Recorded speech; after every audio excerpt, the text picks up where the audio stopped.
Right. The hook. It's the hook. It's the hook, dude. It's the Trojan horse. Like, I think that this is like, this could be big. I really do. Will be big. Welcome to the Insurance Dudes, a podcast for insurance agency owners, helping us to think of different ways to optimize our business and our lives. This week, part 2 of Tyler Jack Harris. We talk about accountability, family life, and why social media. You're going to love part 2 of this series. I feel like I'm sandbagging all the questions. There's just so much to this story, and it's so powerful. And I'd like to really understand the psychology of that first year, because when people, you get to this thing where you tipped, you said, "Fuck this, I can't do it anymore." Right? Yeah. I have to make the change, and you made that commitment. But often, what happens is, you start off, you're all passionate about it, excited, and then the results don't come immediately.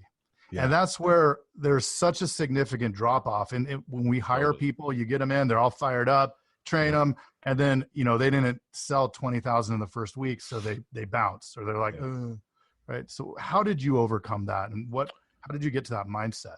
Yeah. So there's a couple of things there. First, I'll say there's something very different, interesting, and something I love about the scenario when it has to work.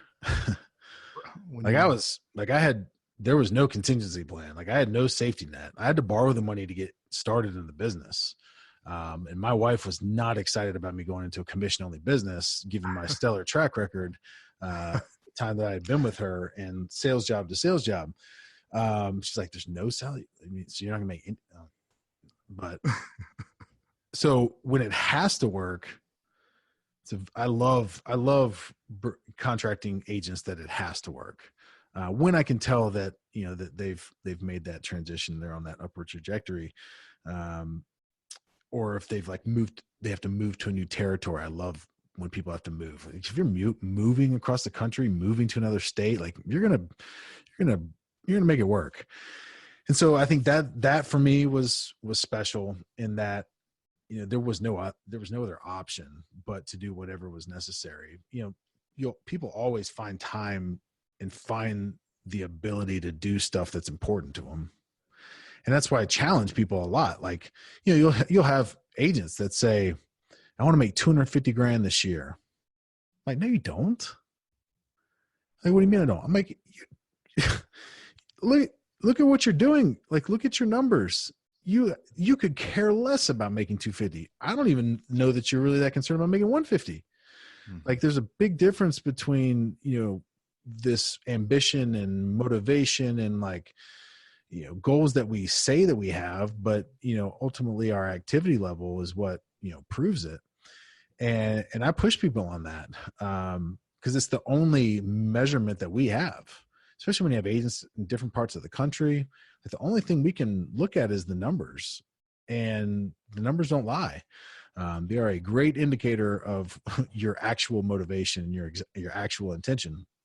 So that's certainly big. I think with bringing on new agents and that issue of them coming on board and being gung-ho and super motivated and then just fizzling out, I think it comes down to the system that you have, and you have to do everything in your power to get a check in their hand as quickly as possible.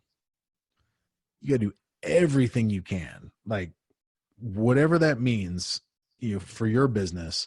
Like, you got to because that's the only way you build the ultimate belief. Like, the only way they're going to truly buy in is when they went out, they put some effort in, and they got a result and they got a check.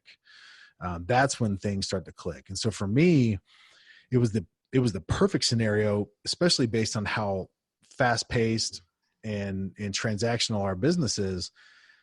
For someone that's confidence had been beaten down for so long, to all of a sudden get in the scenario where I put in effort, I get a reward, put in effort, get a reward, put in effort, get a reward. It was like my confidence just kept, going through the roof, and I felt unstoppable. I literally felt unstoppable. And that's an addictive thing for me. I became very addicted to this process of, man, I did way more work this week and I got way more results. I wonder if I did even more work next week. Is there diminishing return at some point where like I put in this many hours and it's really not going to make that much of a difference anymore? Is there somewhere where this stops? Is there some type of saturation at some point? And just could never find it.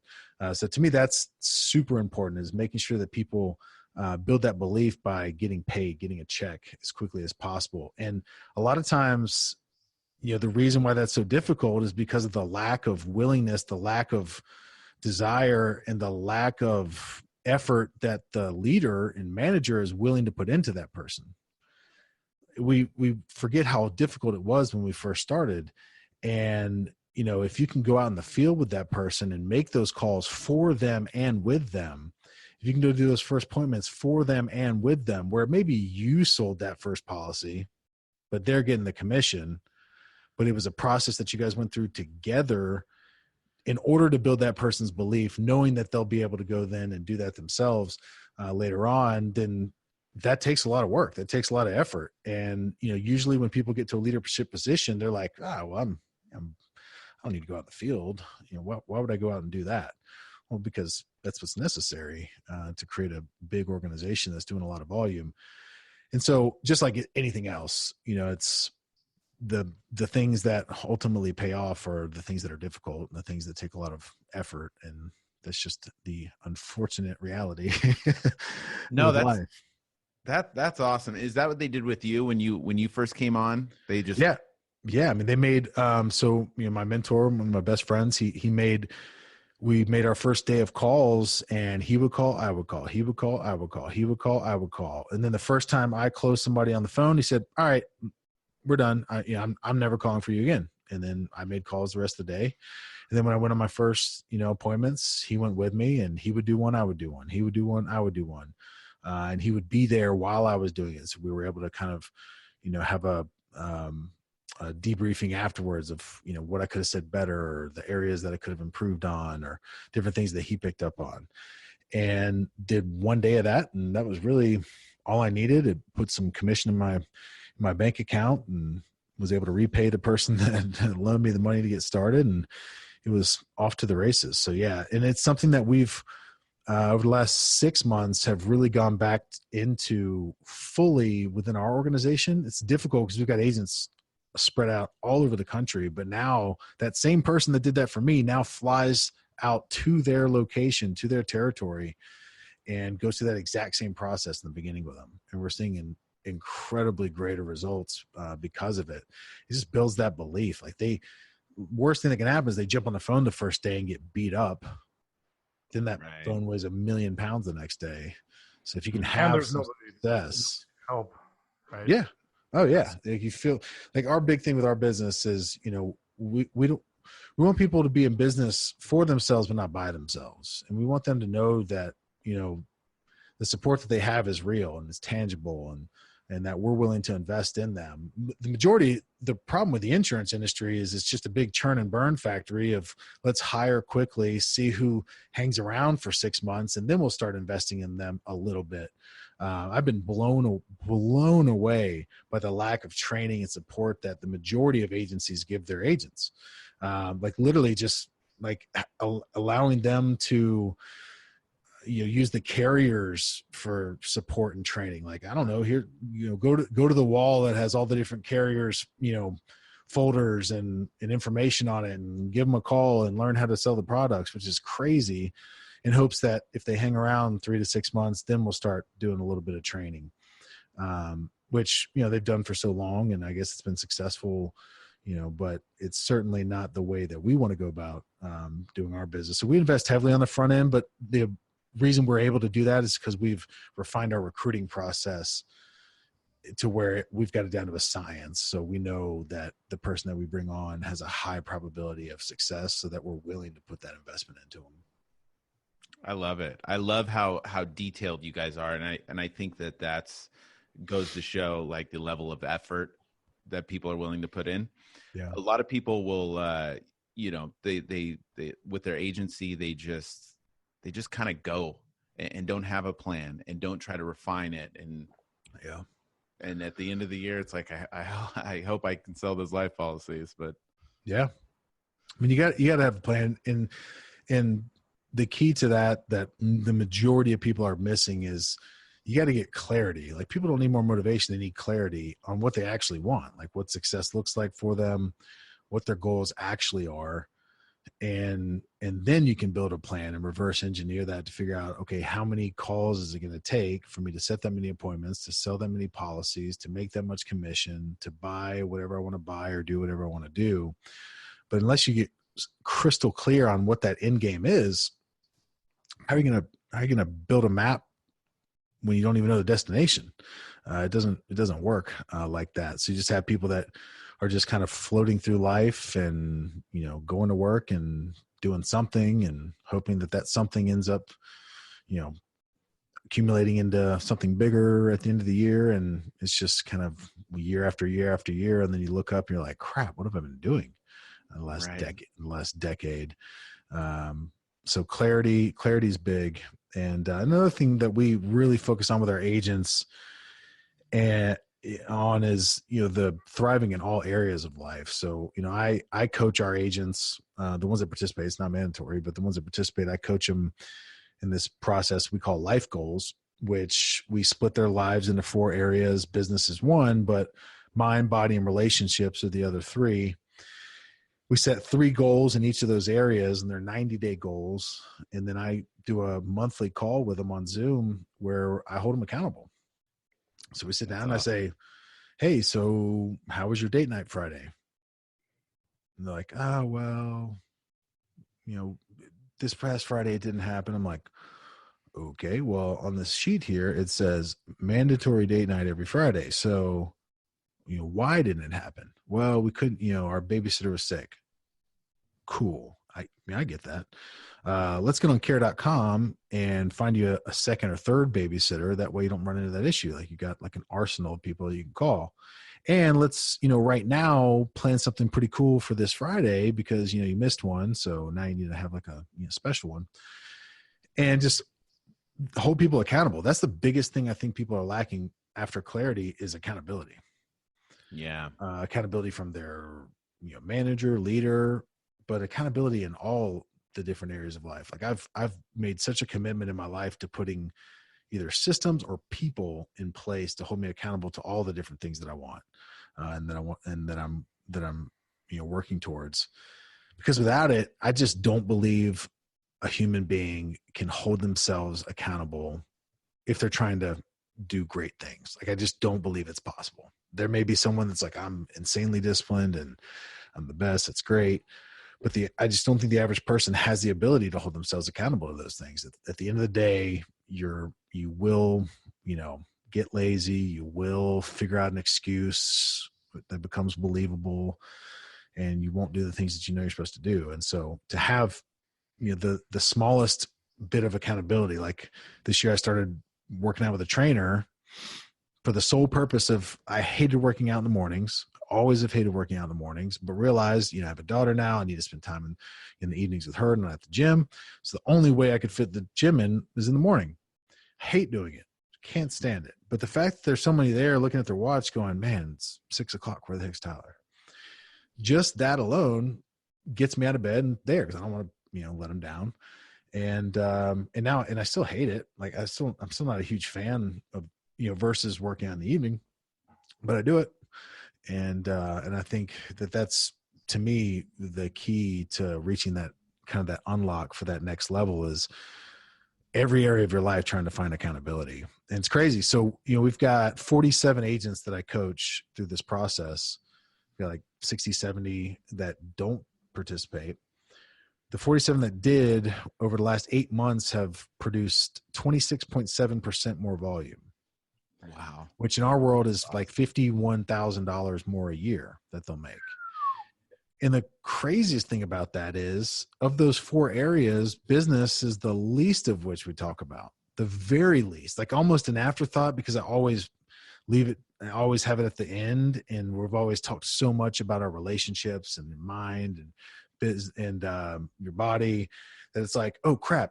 So how are we on that goal for what you're going to do this week? Okay, cool. Got to get on the next one. But like, who would have thought that when you're, in great shape and your relationships are in check and your mind's in a good place, that of course production, increased production is a byproduct of that. So Yeah. it's been a very rewarding process, seeing the results and just the conversations that I now have with these agents. Like, I know everything about them. Like, some of the stuff they're talking about, I'm like, man, I don't even know all this. Like, that's a little like weird, like crazy stuff. But like, my relationship with them now is so deep, and they like, I mean, they trust you, but they believe 100% that you've got their back, that you care. And I just know that the legacy that I leave behind and the impact that I ultimately want to make in the world, it's done through people, not results. Like 8,000 policies in 3.5 years. It's awesome, but I won't be remembered for that. I'll be remembered because of the people that I made an impact on, the people that I poured into, and the people that I made feel important. And so that, to me, relationships is everything. The consistency and discipline. I mean, it changes everything. Yeah. It's amazing. I had this morning, the alarm went off at 5:15 and I'm like, I do not want to go to Orange Theory this morning. I'm tired. I don't want to. And I started thinking it through. I was coming up with the excuses, and I said, if I don't go there, I'm going to have the shittiest day ever. And I ended up going. I was 3 minutes late, but man, I know that it has to be done, because the second you let it slip, right? The second you give in to your bullshit, it just that slippery slope. Absolutely. There's a guy that lives here in town who we've done a lot of stuff with here. His name's Tom Shea, and he's got a book called Unbreakable. He was a 23-year Navy SEAL, incredible human being. His story, this book Unbreakable, is just, it blows your mind, the stuff that he went through as a Navy SEAL. But he talks about excuses, and that they are subtle, seductive, and believable. So they just, they creep in, and it's just very subtly this idea of, well, I worked out pretty hard yesterday. I'm kind of sore, I'm gonna work out tomorrow for sure. It just kind of starts creeping in, and then it becomes seductive. You're like, man, it feels really good in this bed. Like, man, so like comfy. it would feel so good not to do this. Like, I could get some extra rest.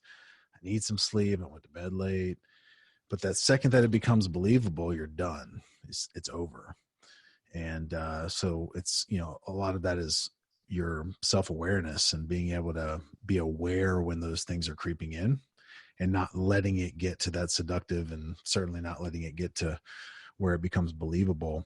And it's been powerful in my life. Like, I can think back to certain times where a lot of it is with like diet and workout related. It's always the easiest to, realize or remember or to use as an analogy, but like different times where, I'm leaving a meeting, it's super late at night, and I crushed it that day in business, and think to myself, like, man, I've done so good today. I deserve to eat some fast food on the way to my hotel. Like, I've eaten good all week. This like starts creeping in. Like, what's one combo at Wendy's gonna really do? And I'm like, man, I haven't had a spicy chicken sandwich in like a year. That would be amazing. And then you just like, this gets seductive, and you're like, man, like I feel like I've seen 4 Wendy's the last 10 minutes. And then the second that you believe it, the second you're like, you know what, I deserve, like, this idea, like I've worked so hard, I deserve to be able to eat something that I'm going to enjoy. And being able to be aware of that in that moment and be like, crap, it's happening again. Like, I can't give in. And obviously you're not going to do the right thing every time, but if you can just be aware enough to have a few of those times where you choose the right thing, it's amazing that the impact that it makes, compounded over time. I mean, you've been busy. You have been busy. Lost you. Oh, there we go. There we Cut go. out. Still can't hear you. Where was I? You said you've been busy. Yeah. Okay. So you've been busy.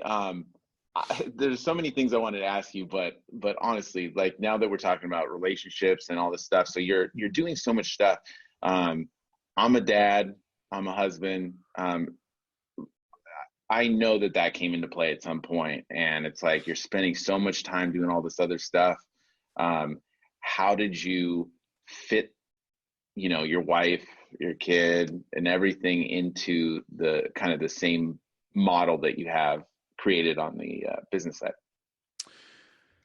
It's a constant evolution. I think it's pretty fluid. And I think everybody goes through seasons in life where you got to do what you got to do. For me, obviously in the beginning when I didn't have, there was no contingency plan. Like I had to make this work, I was broke and that was, it is what it is. I got to go do this and I got to make it happen and I'm going to be gone a lot. And that just is what it is. Luckily, my wife is extremely independent. She's extremely strong. She's worked since she was like 13 years old, 12 years old. She was very busy with her job as well. We didn't have a kid when I first started. So it certainly wasn't ideal. I mean, over 200 nights in a hotel for 3 straight years. I think it was 238 nights that third year. Certainly not ideal, but like anything, it becomes normal. I would leave like very late Sunday night or really early Monday morning. The only reason for that is my territory, and because this isn't normal within our business, I'm only one of like 2 or 3 people that was this way. When I came on board, there wasn't a territory available where we lived. So the nearest territory was in Georgia, and we could either move to Georgia or stay and I travel. And we just absolutely love where we live. We live in Greenville, South Carolina. It's just one of the greatest cities of all time, and just wasn't willing to move. So it was self-induced, like completely, which made it also a little bit easier. So I would leave late Sunday night, early Monday morning, get on the road to Georgia, and I would always come back usually Thursday morning or sometimes Wednesday night, but usually Thursday morning, afternoon. And we would have our weekend, and then I would leave Sunday night or Monday morning, and it just became routine. I remember people like at church and stuff used to joke and say that we were going to, have the longest marriage of anyone because the collective amount of time that we were together was so much less than everybody else. However, I've always, and there's, certainly seasons where you're better at this than others, but I've always been very cognizant of and been very purposeful in trying to be all in when I'm at home, all in when I'm at work, this idea of being all in all areas. I think the problem in our society is we have 90% of people that are kind of halfway in everywhere. And you can't really be off if you haven't truly been all the way on. And so when I talk about those spurts, those like bursts of activity, so I'd leave Sunday night and I would work, I'm out of town. Like, what am I going to do if I'm not working? I'm by myself. Like anything that I could do not working was either going to get me in trouble or was going to involve like eating stuff I wasn't supposed to eat or like doing stuff I wasn't supposed to doing. So I just worked like literally 20 hours, 16, 18, 20 plus hours. That's all I did was work. But when I came home, it gave me the ability, because I was all the way on for those 3 or 4 days, it gave me the ability to be completely off when I was with my wife, because I wasn't thinking about all the things I didn't do. I wasn't thinking about the things I needed to catch up on the next week. I could be at peace. I could truly rest and be fully present at home. And so, I had friends that they would say stuff to me like, you have a wife, and especially when I had my daughter, you've got a wife and daughter, like you can't be traveling like that. And I would, always challenge them and say, man, I know your life. I know my life. And I promise you 200 nights in a hotel, I promise you I spent more quality time with my wife last year than you did. And you were home every night. And so to me, it's all in how you're using that time. And, things just become, normal. They become routine. Certainly things got more difficult with my daughter for sure. And, not so much when she was a baby, because let's be honest, like eat, sleep, poop, that's, it's not, there weren't memories there that like she was missing out on. So it was a little bit easier for me to leave Sunday night or Monday morning than it is now when she's 2.5 and she's, just full of personality. He's an actual human being now. And so it's, it's that certainly played a role too, but it gets more difficult, and priorities change. And, I just knew that I had this period of time, this window of time where, especially when I had my daughter, like those first 2 years, that I could set myself up by putting in so much effort and so much work into a couple of years that would set our lives up to be able to live, a very different lifestyle forever moving forward. And so that's what I did. But, I think it's all about your priorities. It's all about, again, being all in all areas. There's a big difference between being present and being available.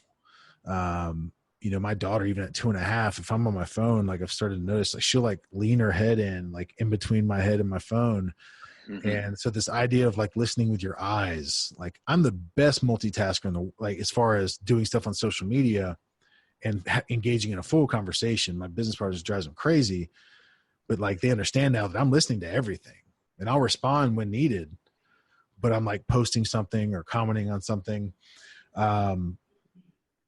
So being cognizant of that now with my daughter and my wife, and that's probably the biggest struggle for me is putting down the phone, because so much of my life is on my phone with social media and all the stuff that we're doing. So, it's a constant process. It's certainly fluid. I don't think anyone should, or really even could, but I don't think anyone should give other people advice on what work-life balance means for them, because it's so specific to our scenarios, our situations, our family structures, and all the things that we have going on. I think for me, I'm just a little bit tired and frustrated of this idea of work-life balance always being used as a crutch while you need to work less. Like you don't really ever hear work-life balance being discussed in regards to needing to be at home less. Like, I crushed it as a father last quarter. I really need to work more this quarter. Like that never happens. It's always used as like, man, I really need to leave work, an hour early every day or something like that. And so I just think that the truly, truly successful, like the extraordinarily successful, will balance through addition, not subtraction. Like if you need to be at home more, be at home more. It may mean, you need to sleep less or do less extracurricular activities, but it certainly doesn't mean you need to work less. I think we have so much time, if we were to truly audit, that we're wasting throughout a day, that we can find an hour, 2 hours, probably 3 or 4, if we're honest with ourselves, that we can reposition into more income producing activities to where we can be at home whenever we need to be. The most successful people I know are home at 3 o'clock, home at 4 o'clock, take their kids to school. And it wasn't on accident that happened, but it's because they placed a priority on that. And for me, last year, it was the first time I ever hired a coach, and never really even considered that dynamic before. But it was really a breakthrough for me and my priorities, because all the stuff I'm doing online, all the social media stuff, for me, it was all about legacy. And the first time I hung out with my coach and really just sat down for a full day going through my whole life, and he just kept asking, why are you doing all this stuff? Like, what is all this stuff you're doing, ultimately for? And the fact that I'm not monetizing it, which everyone thinks is crazy, and certainly he thought was crazy. And I just kept saying, legacy, it's all legacy. It's all legacy. My daughter's going to be able to watch these videos forever. Like she's going to know, all this stuff. And ultimately I came to realization that day, after about 11 hours of digging through, why was I really doing all this stuff, and what, ultimately was the legacy I was trying to leave. My coach left, and he said, hey, just want you to write what you're thinking for the next 20 minutes. So I'm going to come back. And he came back and he said, all right, read what you wrote. At the top of the page, I wrote, what type of legacy am I really leaving if my daughter's going to have to watch these videos to hear the things I should be telling her in person? And that was a truly pivotal moment for me. And I went from being on the road 238 nights that year to I came home for 7 months, and created a scenario within our organization. It was good timing within our organization, as it was a logical time for me to step out of the field and go more to the management and training side anyways. But, priorities change, and, you adjust accordingly. But ultimately, I think we have to focus on what makes us happy. Yeah. that to me is so important. Like there's so many more things that I could be doing, so many opportunities that I'm turning down, so many things that I would love to pursue, and opportunity cost that's out there. But I'm just extremely happy where I am right now. And I'm extremely grateful for the life that I have right now. And I'm patient. And so, to me, that's what it's all about. So when did you start the social, going all in on social? That was, I believe, January of 17. Yep. So like 27 months ago. Yeah. So basically going from being flat broke to 300,000 to 450, realized after that second year that the biggest mistake I had made was not documenting my life. The fact that I don't have a video of me at rock bottom haunts me. But is what it is. The next biggest mistake would be not documenting it moving forward. And to be honest with you, looking back, like, I don't know if I had been documenting, if I would have had the level of success that I would have had, because it probably would have been a distraction during that pivotal, period of time in my life. So, I think everything happens for you. And I think that that's probably why that happened. But went all in, completely all in once I decided to document my life. And the reason I did that was because I saw this gap on social media. If the average person wanted to go online, specifically to social media, and learn something, to get motivated, to be inspired, they only had two types of people they could go to. The first was the extremely successful, the multi-millionaire, which is awesome. But because of their, lifestyle, infrastructure, it's just not relatable.